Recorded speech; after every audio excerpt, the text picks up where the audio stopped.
Hey, it's Katrina Giska, and I was asked to do Monday Mantra. I'm going to try and keep it short, but I have done about 20 takes of this, and I don't know if I'll get it in before midnight, so I'm going to work on this.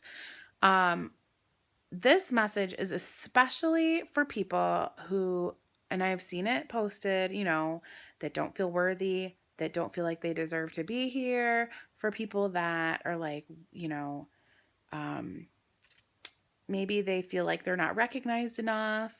Maybe they feel like they're not good enough, especially for you guys. If you're in that space, okay, please listen to this message because I think it could help you. So, the question that I want to ask you is, would you rather be right or would you rather be happy? And a lot of us as strong women think that those might be interchangeable. That if you are right, then that would make you happy. But the truth is, that's not true. That's not the truth.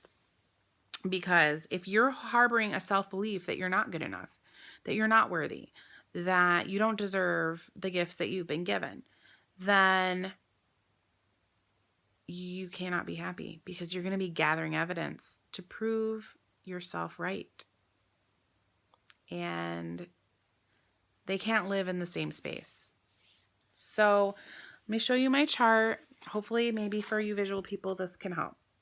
So, as a kid, you had experiences, or as an adult, or even, but you have an experience. Usually, these are sort of formative beliefs you have as a child. So, you have an experience. From that experience, you have a feeling. And from that feeling, you create a belief.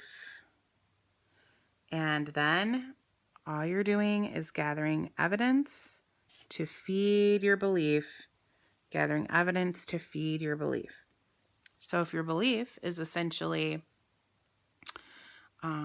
nobody likes me, say that's your belief, then every piece of evidence that you gather, all of your interactions with people are going to prove that belief right. This is even for your team. So maybe you guys would like this information, but it's just like people that say like nobody will buy from me or I'm not a salesman. If they say I'm not a salesman, I can't sell stuff, they're going to gather evidence to prove that they can't do it. It's just how humans work. So, as enlightened individuals and as leaders, you want to be super, super aware of those false beliefs that maybe 3-year-old Katrina made that does not serve 35-year-old Katrina any longer. And just say, you know what? That was when I was young. That's not the truth. And that's fine that she felt that way, but that does not serve me in my current life.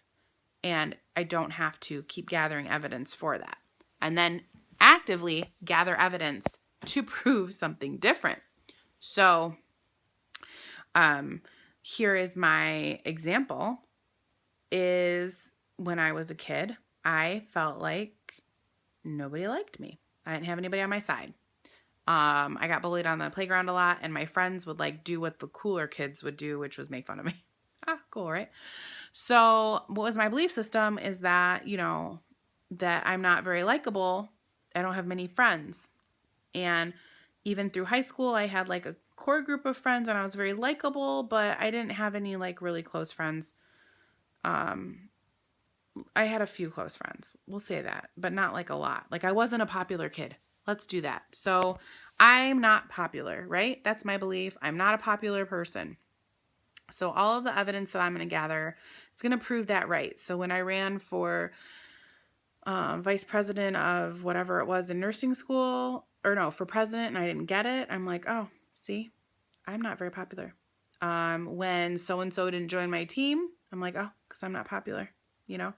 I was using that as evidence to prove that right. But does that serve me? Absolutely not. And does that make me happy? Absolutely not. And can I change that?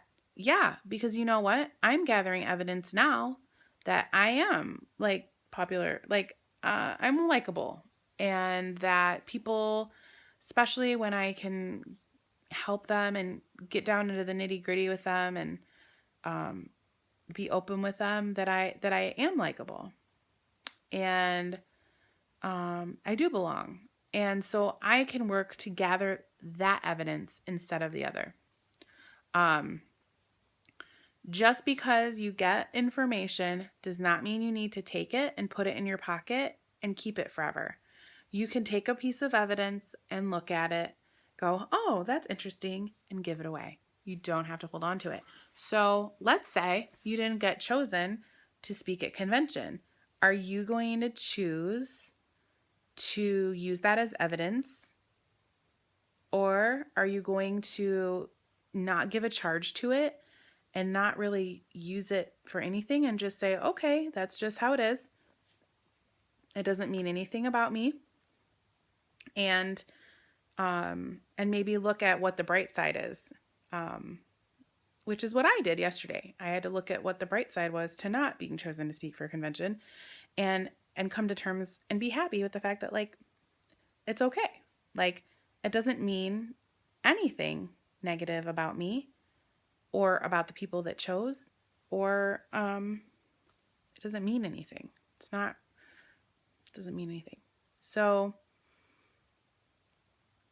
that's sort of my Monday mantra. It's just, when you start getting into that space, take a step back, take a deep breath, know that you are worthy, you are amazing, people do look up to you, you do belong, you are in the right place, and start picking up pieces of evidence to prove that, instead of the false self-belief that you probably formed when you were very young, and it's just not the truth.